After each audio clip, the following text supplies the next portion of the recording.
दोस्तों United kingdom की सर्वे सर्वा और इसके साथ कनाडा, ऑस्ट्रेलिया, न्यूजीलैंड और अन्य 11 देशों की हेड ऑफ द स्टेट आज शांत हो चुकी है।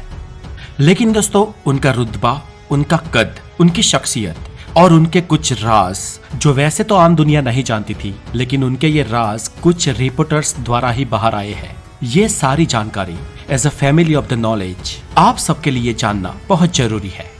जैसे कि दोस्तों क्वीन को कभी भी कहीं पर भी ड्राइविंग करने के लिए ना तो किसी लाइसेंस की जरूरत थी और ना ही दुनिया में किसी भी देश जाने के लिए किसी पासपोर्ट या वीजा की जरूरत होती थी। पैसों की बात करें तो क्वीन के पास हर समय प्राइवेट कैश मशीन मौजूद रहती थी। इसके अलावा इनकी पावर इतनी थी कि इन पर कोई भी कोर्ट केस नहीं किया जा सकता था और ना ही इन्हें टैक्स देने की जरूरत थी। हालांकि फिर भी वो खुद से ही 1991 के बाद से टैक्स पे करती थी। इसके अलावा दोस्तों अंदरूनी बातें ये भी थी कि क्वीन कभी भी अपने उत्तराधिकारी के साथ ट्रैवल नहीं करती थी। उन्हें क्लीन शेव लोग ही पसंद थे। वो डिनर पर कभी भी 13 लोगों को नहीं बुलाती थी और वो फोन पर सिर्फ और सिर्फ 2 लोगों के साथ ही बातें करती थी। है ना दोस्तों मजेदार? तो चलिए दोस्तों आज यही सब जानते हैं द नॉलेज में। मैं हूँ हितेश गिरी गोसाई, आप है हेल्दी ज्ञान से भरे एक चैनल द नॉलेज के साथ। और चलिए आज जानते हैं ब्रिटेन की महारानी के बारे में वो 15 फैक्ट्स जो आपको जरूर चौंकाएंगे। नंबर 1, 21 अप्रैल 1926 को लंदन शहर में जन्मी इस महारानी की सबसे इंटरेस्टिंग बात यह है कि ये ब्रिटेन के इतिहास में सबसे लंबे समय तक राज करने वाली महारानी का रिकॉर्ड अपने नाम कर चुकी थी। अब दोस्तों ब्रिटेन यानी कि यूनाइटेड किंगडम एक कॉन्स्टिट्यूशनल मोनार्की है। अब ये कॉन्स्टिट्यूशनल मोनार्की क्या होता है? तो फ्रेंड्स कुछ देश होते हैं जहां पर राजाशाही चलती है, उसे मोनार्की कहते हैं, और कुछ देशों में लोकशाही चलती है, उसका सर्वे सर्वा संविधान होता है। हमारे यहाँ हमारे राष्ट्रपति का ओहदा सबसे बड़ा है, लेकिन वो भी चुना हुआ ही है, यानी कि हमने जिन प्रतिनिधियों को चुना है उन्होंने हमारे राष्ट्रपति को चुना है। लेकिन कई जगह पर परंपरागत रूप से पारिवारिक राजाशाही चलती आती है और वो राजा या रानी ही देश का सर्वे सर्वा होते हैं। लेकिन फिर भी देश में लोकशाही होती है, जैसे कि ब्रिटेन में प्राइम मिनिस्टर और कैबिनेट मिनिस्टर भी होते हैं। तो इस तरह से इंग्लैंड एक कॉन्स्टिट्यूशनल मोनार्की है और यूके की यह महारानी कॉन्स्टिट्यूशनल मोनार्की की सबसे ज्यादा शासन करने वाली रानी थी। नंबर 2, दोस्तों आपको जानकर हैरानी होगी कि क्वीन एलिजाबेथ II कभी भी स्कूल नहीं गई है। जी हाँ दोस्तों, इन्होंने कभी स्कूल में कदम नहीं रखा है, लेकिन यूनाइटेड किंगडम के सभी विषयों में जो एक्सपर्ट्स थे वो इन्हें घर पे पढ़ाने आते थे और इनकी पढ़ाई में साइंस या मैथ से ज्यादा पॉलिटिकल साइंस, बिहेवियरल साइकोलॉजी और किस तरह से एक राजघराने को रहना चाहिए ये सब ज्यादा सिखाया जाता था। नंबर 3, दोस्तों एलिजाबेथ द्वितीय का असली नाम एलिजाबेथ नहीं था।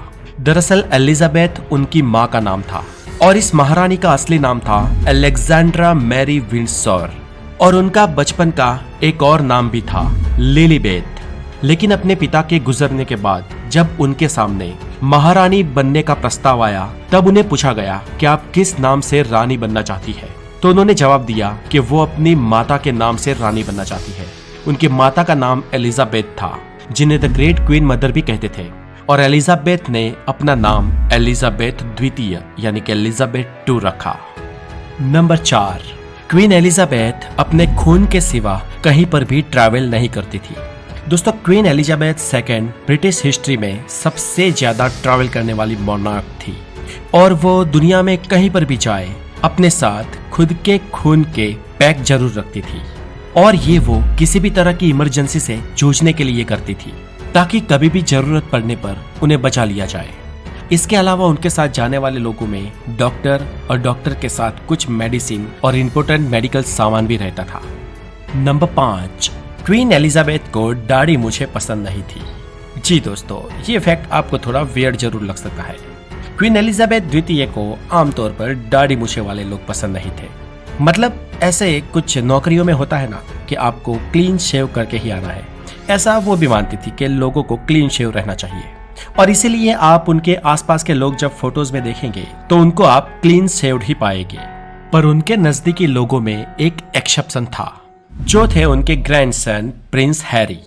हालांकि अफवाहों की माने तो क्वीन ने इन्हें भी कन्विंस करने की कोशिश की थी, लेकिन प्रिंस हैरी ने सोचा कि नहीं, इसे जैसा है वैसा रहने दे। नंबर 6। दोस्तों, उनके महल के अंदर क्वीन एलिजाबेथ और उनका परिवार चाहे जैसे भी जिए, लेकिन कैमरे के सामने या पब्लिक के सामने वो कुछ चीजें नहीं कर सकते थे या कुछ चीजों का परहेज रखते थे। जैसे कि एक है, पब्लिक में क्वीन को अपने हस्बैंड प्रिंस फिलिप के साथ चलने की मंजूरी नहीं थी। जी हाँ दोस्तों, क्वीन एलिजाबेथ अपने हस्बैंड के साथ कदम से कदम मिलाकर नहीं चल सकती थी, बल्कि क्वीन को अपने हस्बैंड से 2 कदम आगे ही चलना होता था। प्रिंस फिलिप, जो कि क्वीन एलिजाबेथ से करीब 5 साल बड़े थे और उन्होंने अपनी पत्नी के साथ 74 साल गुजारे। और जब कभी भी आपने इनके वीडियो या फोटोज देखी होगी, तब आपने देखा होगा कि वो क्वीन एलिजाबेथ से 2 कदम पीछे ही रहते थे। दोस्तों, ये एक रॉयल प्रोटोकॉल था, क्योंकि क्वीन एलिजाबेथ पूरे ब्रिटेन के सबसे बड़े ओहदे पर थी, इसलिए उनके हस्बैंड इस ओहदे का मान रख के उनसे आगे या उनसे कदम से कदम मिलाकर नहीं चल सकते थे। नंबर 7। दोस्तों, अब चलिए आपको ब्रिटिश रॉयल डिनर के मेज पर ले चलते हैं। क्वीन एलिजाबेथ को कोई इंटरनेशनल बड़े लोग मिलने आते, तब वो उन्हें डिनर पर जरूर इनवाइट करती और कुछ पार्टीज या फंक्शन में भी डिनर रखा जाता। लेकिन दोस्तों, क्या आपको पता है कि इस डिनर की एक खास बात थी। क्वीन के इस डिनर में 13 लोग कभी इनवाइट नहीं किए जाते थे। या तो गेस्ट 13 से कम रहते थे या तो 13 से ऊपर, लेकिन 13 लोगों को कभी भी क्वीन के डिनर पर इनवाइट नहीं किया जाता था।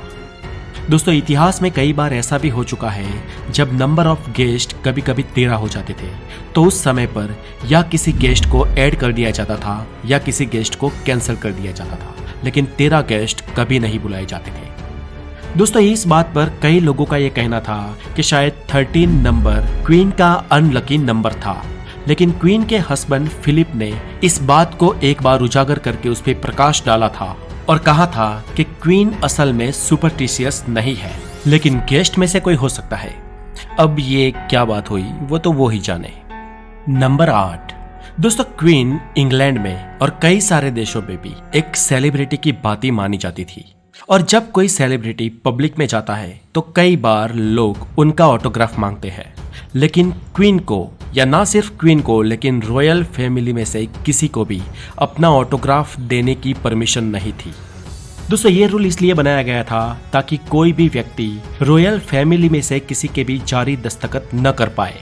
हालांकि दोस्तों, साल 1954 में क्वीन और उनके हस्बैंड ने एक क्रिसमस कार्ड पे साइन किया था, जो कि बाद में 4500 पाउंड में सेल हुआ था। दोस्तों, ऑटोग्राफ की तरह ही किसी भी ब्रिटिश रॉयल फैमिली का पब्लिक में सेल्फी लेना भी अलाउड नहीं है। दोस्तों, एक पब्लिक गैदरिंग में जहां पर क्वीन मौजूद थी, वहां पर फटाफट जल्दी से एक लड़के ने पास आकर क्वीन की सेल्फी ले ली, और तब क्वीन का मुंह देखने लायक था। उन्होंने उस लड़के को गुस्से से देखा था। नंबर 9। दोस्तों, ब्रिटिश रॉयल फैमिली के कई सारे रूल में से एक रूल ये भी है कि ब्रिटेन की गद्दी के वारिस 2 लोग कभी भी एक साथ ट्रैवल नहीं कर सकते हैं। जैसे कि दोस्तों, क्वीन एलिजाबेथ जब जिंदा थी तब उनकी गद्दी के वारिस थे उनके बेटे प्रिंस चार्ल्स, और प्रिंस चार्ल्स के बाद उनकी गद्दी के वारिस बनेंगे प्रिंस चार्ल्स के बेटे प्रिंस विलियम, और प्रिंस विलियम के बाद गद्दी का वारिस होगा प्रिंस विलियम का बेटा प्रिंस जॉर्ज। और रॉयल प्रोटोकॉल के अनुसार इन तीनों में से कोई भी व्यक्ति एक दूसरे के साथ या कोई 2 व्यक्ति भी एक साथ ट्रैवल नहीं कर सकते हैं। नंबर 10। दोस्तों, आपको पता है क्वीन एलिजाबेथ पर हमला भी हुआ था। जी हाँ, 13 जून 1981 को। इस दिन बकिंघम पैलेस में महारानी का जन्मदिन समारोह था, और इसमें आयोजित एक परेड के दौरान एक 17 साल के लड़के ने एलिजाबेथ को गोलियां मारी थी, और इस हमले में महारानी बच गई थी और मौके पर पुलिस ने उस युवान को पकड़ लिया था, और इसके बाद 3 साल तक उस हमलावर को मनोचिकित्सकों के संरक्षण में चलने वाली एक जेल में रखा गया था। नंबर 11। दोस्तों, क्या आपको पता है क्वीन एलिजाबेथ अपने ही आशियाने यानी कि बकिंघम पैलेस की कोई भी विंडो ओपन नहीं करती थी। जी हाँ दोस्तों, बकिंघम पैलेस की वो हमेशा हर विंडो बंद ही रखती थी। उनका ये मानना था कि ये रॉयल फैमिली की प्राइवेसी का सवाल है। नंबर 12। दोस्तों, यूनाइटेड किंगडम हो या कोई भी देश हो, वहां पर उसके हर नागरिक को अपना पॉलिटिकल ओपिनियन देने का हक होता है। लेकिन फ्रेंड्स, क्वीन एलिजाबेथ को पॉलिटिकल बातों पे बिल्कुल ही न्यूट्रल रहना होता था और ना ही वो किसी भी पार्टी का पक्ष ले सकती थी और ना ही किसी भी पार्टी का विरोध कर सकती थी। और इतना ही नहीं दोस्तों, क्वीन किसी भी पार्टी या शख्स को अपना वोट भी नहीं दे सकती थी। जी हाँ दोस्तों, यूके की पार्लियामेंट की वेबसाइट में ऐसा लिखा है कि it is considered unconstitutional for the monarch to vote in an election. हालांकि दोस्तों, ऐसा ब्रिटिश लॉ में कहीं पर भी नहीं लिखा है, लेकिन फिर भी एक मोनार्क वहां पे वोट नहीं देता है। नंबर 13, क्वीन एलिजाबेथ जब तक जिए यानी कि अपने जीवन के 96 साल तक वो सोशल मीडिया पर एक्टिव थी और सोशल मीडिया के अलावा वो अपने फोन का उपयोग खासकर 2 लोगों को कॉल करने के लिए करती थी। शाही परिवार की जानकारी रखने वाले एक पत्रकार जोनाथन ने बताया कि क्वीन सैमसंग का फोन उपयोग करती थी जो एंटी हैकर्स एप्लीकेशन के साथ आता था। और पत्रकार ने यह भी बताया कि क्वीन अपने फोन का उपयोग खासकर 2 ही लोगों से बात करने के लिए करती थी और इनमें उनके एक भी पुत्र शामिल नहीं थे। पत्रकार ने बताया कि रानी एलिजाबेथ अपनी पुत्री राजकुमारी एनी और दूसरे उनके रेसिंग मैनेजर जॉन वॉरेन से ही बात करती थी, यानी कि वो खासकर इन 2 व्यक्तियों से ही फोन से जुड़ी हुई थी। नंबर 14, दोस्तों बहुत कम लोग ये जानते हैं कि महारानी एलिजाबेथ बहुत ही चंचल और निखालस स्वभाव की थी और वो मजाक के अंदाज में अपने नजदीकी लोगों से बात भी करती थी। और इतना ही नहीं, वो दूसरों की नकल करने में भी माहिर थी। इस वीडियो को लाइक करें और अगर आप नए हैं तो द नॉलेज के साथ जुड़ जाए। बहुत जल्दी दोस्तों मैं आपको मिलूंगा एक ऐसे ही हेल्दी नॉलेजेबल वीडियो के साथ। तब तक stay tuned with the knowledge. Have a wonderful day. Take care.